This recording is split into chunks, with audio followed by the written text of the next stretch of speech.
Omar Vázquez Carreto, en collaboration avec le département de la technologie du génie civil du Cégep André Dorando, présente réduction des échantillons pour essai en laboratoire selon la méthode d'essai LC21-015 du ministère du Transport.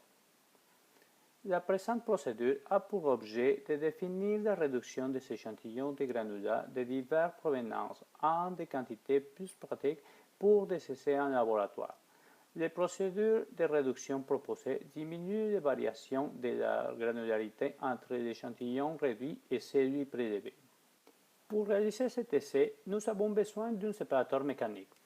Les séparateurs mécaniques ont un nombre pair de chutes, non inférieur à 8 dans le cas du gros granulat et à 12 dans celui du granulat fin.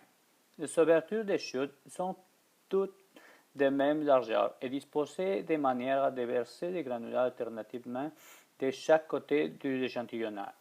La présente procédure de réduction s'applique à tous les échantillons de granulats dont la masse doit être réduite de manière que la plus petite fraction obtenue soit représentative de la masse de l'échantillon prélevé. Mode opératoire, séparation au séparateur mécanique. L'échantillon doit être prélevé toujours du même côté de l'échantillon mécanique tout au long des opérations. Déposez l'échantillon tel qu'il est soumis dans la trémie ou le plat de versor. Assurez-vous de faire en deux étapes. Déposez la première moitié de l'échantillon de façon à allonger le séparateur en diagonale. Déposez la deuxième moitié dans une diagonale opposée pour créer un X. Puis étendre uniformément sur toute la largeur de ces récipients, de manière que lorsque l'échantillon est versé dans les chutes, chacune d'elles laisse écouler des quantités de matériaux sensiblement égales. Le taux auquel l'échantillon est introduit doit être tel qu'il permet un écoulement uniforme des particules de chute dans les récipients collecteurs posés sur le séparateur. Dans tous les cas, on doit réaliser la procédure d'essai sur l'ensemble de l'échantillon, tel qu'il est soumis, et porter une attention particulière à l'effet sur les résultats des essais à réaliser, de la réduction d'un nombre limité de grosses particules dans l'échantillon. On vous rappelle que la largeur minimale de chaque ouverture de chute doit être de 1,6 fois le diamètre de l'échantillon à séparer. S'il y a obstruction au moment de la séparation, l'ouverture doit être augmentée et la séparation reprise.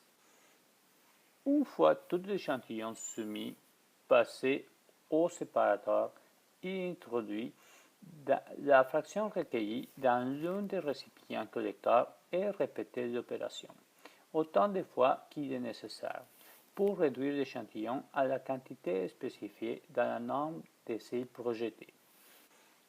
La partie de l'échantillon recueilli dans l'autre récipient peut être conservée pour être aussi réduite en vue d'autres essais. Pour obtenir la quantité désirée, on doit se limiter à un minimum de subdivision à partir de la masse totale de l'échantillon. Par exemple, si p désigne la quantité de matériaux nécessaires à l'essai et P la masse de l'échantillon soumis, procédez selon le tableau 2 de ces méthodes d'essai.